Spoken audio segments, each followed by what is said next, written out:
Well, we decided to do another run out to the cabin. It's still kind of wintry out here, and wanted to haul some stuff out, you know, try to stockpile a little bit. So when we come out in the summer or in the fall, whichever it may be, we'll use the Argo, and then we don't have to haul so much in the Argo.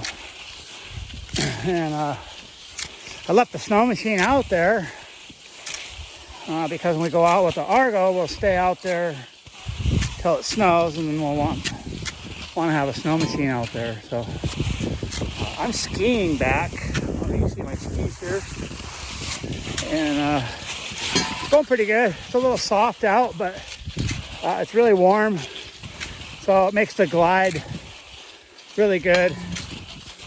I used to ski a lot, but I really haven't been doing it that much anymore. I'm thankful for muscle memory, but I should start skiing again like I used to. So far, I've made it across the creek, which is back over there in those trees, and not too far from my pickup, maybe a couple miles, 2 miles, 2.5 miles maybe. So far, I've skied the distance that I've skied faster than I can travel in the Argo, which is kind of cool. So like I said, I'm getting a good glide. I don't really have to work too hard to ski, which I'm grateful for, because I'm in pretty good shape, but my cardio sucks. So I'll just keep plugging along here, you know. Some spots, even my skis, let's see, you know, they'll, I don't know if you can sink down a little bit. So we're getting it. It's just me and Nala. She's up there ahead of me.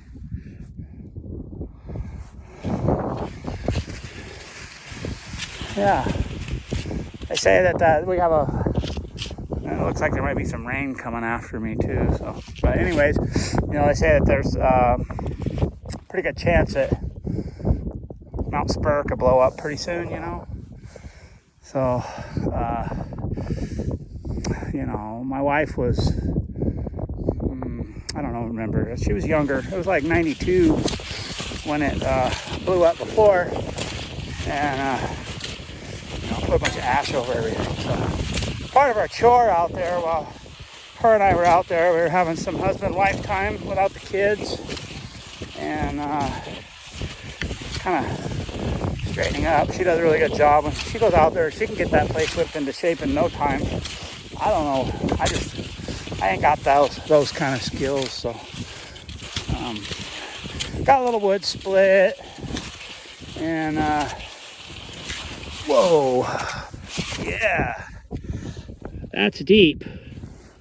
Well, I gotta find a harder pack. Yeah, this is it. There we go. So, anyway, got some wood split, and wrapped plastic around the snow machines that are out there. I wrapped plastic around the engines, and then close the cowling down over top of them. So hopefully that works out. Reached out to a friend of mine who knows quite a bit about solar panels, and he said my panels will be fine, so I didn't have to cover those. They're almost at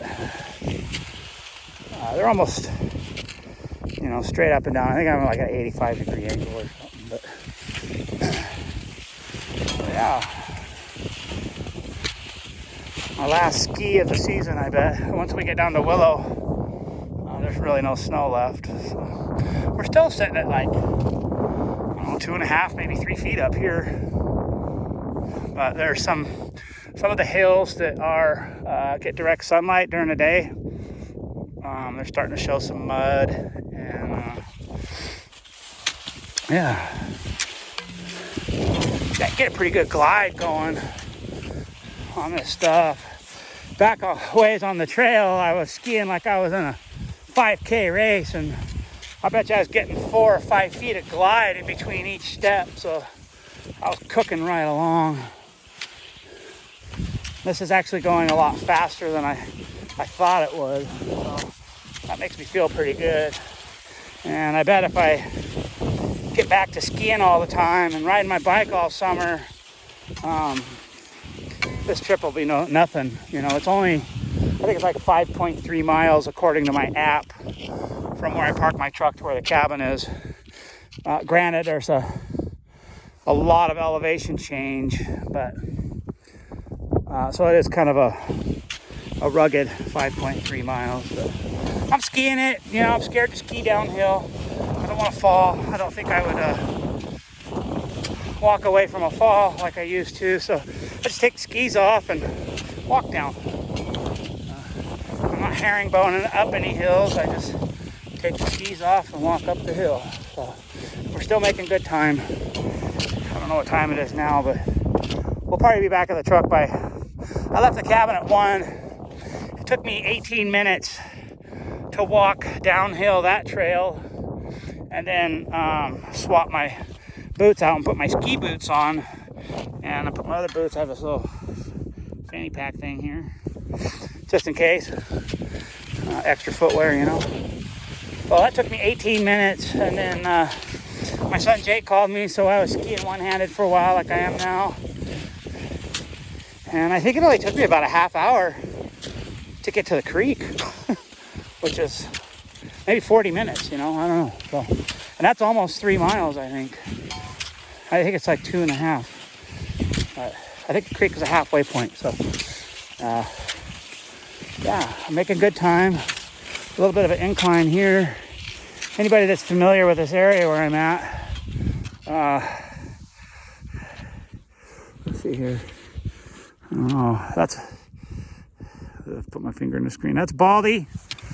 And then folks that know this area, that's the Big Rock. So that's where I'm at. I'm at the Big Rock. Oh. Bending over sucks with that big fanny pack on front of my fat 53-year-old belly. So, anyways, that's what's going on. Have a good day.